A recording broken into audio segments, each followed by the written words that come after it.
Hey there, welcome back to my channel. My name is Jen and today I am going to be putting together another fun Disney video for you all. About a month ago, I put out a video all about what we spent on our most recent trip to Walt Disney World.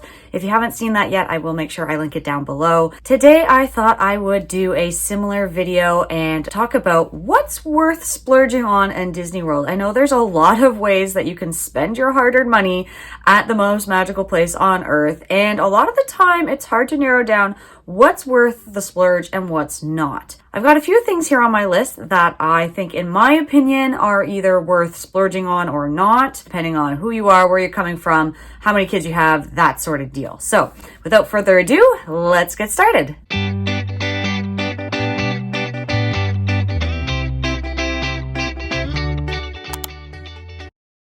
All right, so the first thing I wanted to look at is, where are you staying? Let's talk about accommodation, hotels, okay? Now, Disney does have their own resorts, which I'm sure you're all very, very familiar with. They have from value resorts up to deluxe and, you know, Disney Vacation Club sort of situations there with their big one-bedroom suites, and like they have cabins and all that jazz. So first and foremost, like the Disney resorts, yes, they are expensive. You are going to pay a bit more of a premium to stay there. Now, are they worth the splurge though? That's the big question. In my experience, I have stayed both off-site and on-site. And what would I say is my favorite? Well, I think staying on-site is worth the splurge, and I'll tell you why. Recently, I did some comparisons of, for our upcoming trip that may be at the end of this year. If you want to see that, make sure you're subscribed. And the difference between staying offsite versus onsite at a value Disney resort was only about $50 per night. For the perks that you get staying onsite, now granted they aren't as much as they used to be, but for an extra $50 per night, I'm willing to pay that, because you know why? You get a few extra things when you're on Disney property. Free transportation, free bus transportation to and from the parks. And it's pretty darn good. Now, granted, the buses can get crowded at busier times, also depending on where you're staying. Obviously, value resorts are going to be more busy with the buses versus deluxe, but it also depends on the time of day you're taking it. But really, like, having the free transportation is great.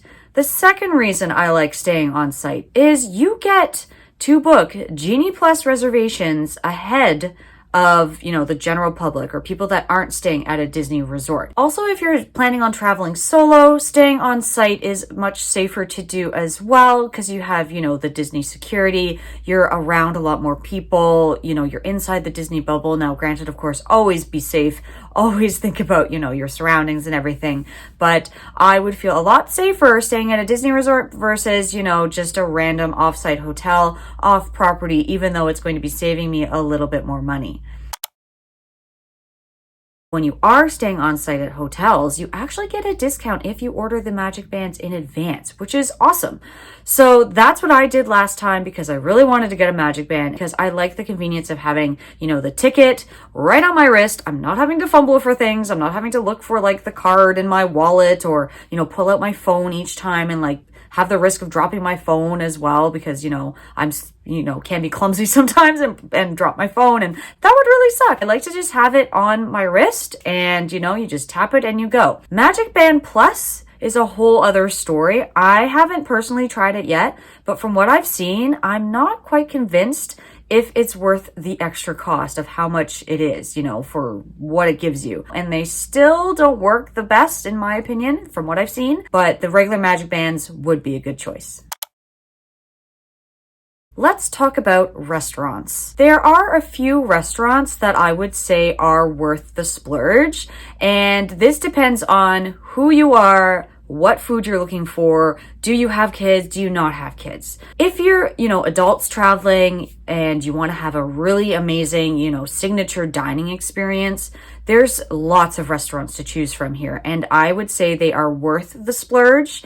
Those being like California Grill, Topolino's, even Le Cellier in Epcot. Another thing too that I think is worth the splurge, if you have kids and they love the characters, definitely pay and go for a character dining experience, whether it's Chef Mickey's, Crystal Palace with Winnie the Pooh characters, the ones with the princesses, because the kids will get to see the characters that they want without waiting in those long lines. And they get to eat and have delicious food as well. And like the adults get to enjoy themselves too.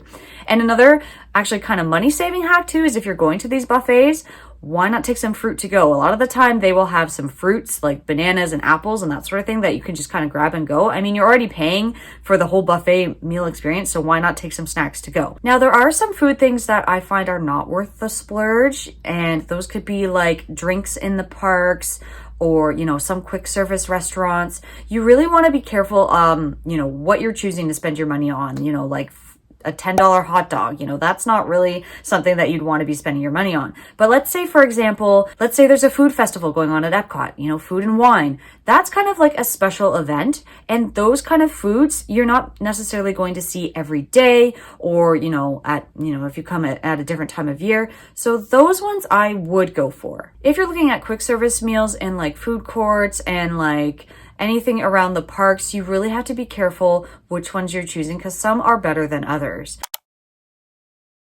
Merchandise now is a big draw for people going into the parks and going into Disney Springs. Recently in Canada, they took away all of our Disney stores. So anyone coming from outside of the United States is going to want to buy a lot more of the Disney merchandise there versus at home because they can just find so much more there.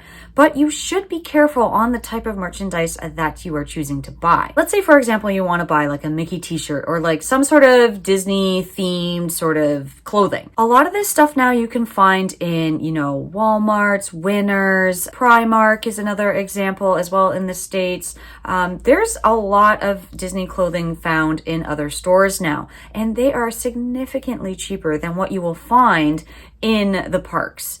A lot of the clothing is marked up substantially there, and to me, it is not worth it to spend that extra money, $25 to $30 on a t-shirt, when you could get almost the exact same thing or pretty much the same thing at a much lower cost. This is something I would definitely look into before you go on your trip, especially if you have kids and you know they're going to want either a t-shirt or maybe a small Disney toy or something like that. You can easily find these in your local stores before you go. There's some things in the Disney parks that I definitely always go for, and it depends on what you're looking for. For example, if you're a collector, pins is a big one now, and you can't find these pins anywhere else. I mean, yes, you can buy them on Shop Disney or Shop Disney UK, but for us Canadians, well, we're kind of SOL when it comes to that, because yes, we can buy it on Shop Disney, but we have to pay up the wazoo in shipping. So when we're down there in Disney, we're more willing to splurge because we can't get it back here at home. Merchandise that I think is worth the splurge would be things like pins, lounge flies, maybe Mickey ears. Mickey ears I'm on the fence about now because there's so many small shops that actually make them, and some of them might even be better quality than what Disney is making. Now, I know you can also find these on Amazon very easily, so there's things that you might want to consider before you're making that splurge on merchandise in the parks. The other thing I want to talk about are special ticketed events like the after hours parties, Mickey's Not So Scary, Mickey's Very Merry Christmas Party. All these special ticketed events that are basically an upcharge on top of your admission to the parks. Are they worth it? That I find is kind of subjective. For anyone that is going to the parks for the first time, they may want to wait before spending the extra cost to go to these parties. There's already so much to see and do that they probably won't even get to see it all in their first trip. But let's say you've been there a few times and you're looking to enhance your experience.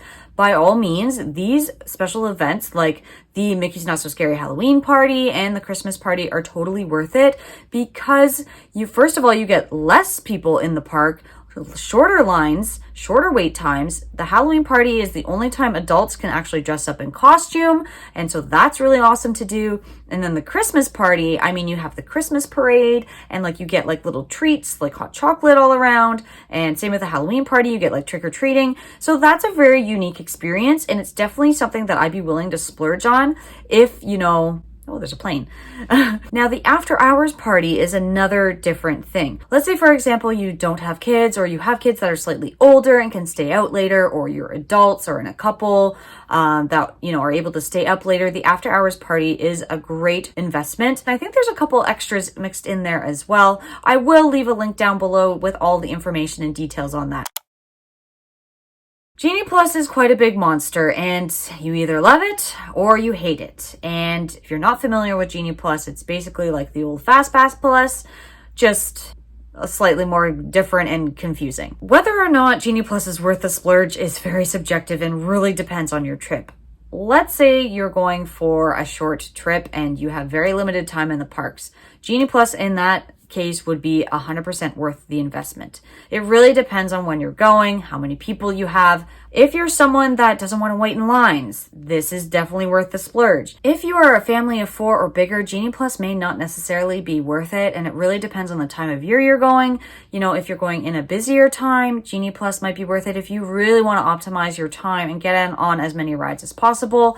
Let's say you're someone that wants to get there for a rope drop, or say you're staying on site. You actually can get into the parks half an hour earlier before the general public. In that case, Genie Plus may not be worth the splurge because you're going to get on a lot more rides ahead of people and then go out of the parks and come back later when it's less busy and the lines are hopefully less. When we went, it was worth the splurge. There was only 2 of us, 2 adults. So getting that guarantee of being able to get on at least 3 to 4 rides in a day for paying that extra cost for only the 2 of us, it ended up being maybe like $30 to $40 extra per day on top of our, ticket price. That to me was worth it because we were only there for 5 days. So it was a short trip and I wanted to make sure we got on the stuff that we really wanted to get onto. I think the system itself works rather well and it's pretty easy, but again, you do have to make sure you understand how to use the app and make sure you have a smartphone in order to use it. So it's a hit or miss. For anyone going to the parks for the first time, they may not be aware of all the tours that are offered. I know when I first went to Disney World for the first couple times, I had no idea about these extra tours that were on offer. Of course, these are at an extra charge, and some are better than others. I have only been able to do a few of them, and I'm hoping I can do more in the future. However, based on what experience I've had, I think these tours are amazing and super worth the extra cost. Some of them that I have gone on are things like Keys to the Kingdom tour, Behind the Seeds tour. There was a steam train locomotive one where you learned all about the trains. There's also a Wild Africa trek. If you're a huge Disney fan and wanting to look into more of the history and see more behind the scenes and see how things work around the parks, these tours are definitely worth the splurge. Now, some of them are quite a bit more costly, so it really depends on who you're with and if you have kids or not. Some of them aren't, so kid friendly. The younger kids might get a little bit bored, but for any Disney adult, they are so interesting and so worth it. You learn so much. And I know with Keys to the Kingdom, you get to go into the utilidors, and I think you get a pin as well. They are just so worth it. Now, there are more costly tours like the VIP tour, which is I think it's $400 to $900 per hour, which is kind of ridiculous. So consider a tour the next time you go to a Disney park. I don't think you'd be disappointed. The last thing on my list that I think is worth the splurge is the Star Wars Droid Depot.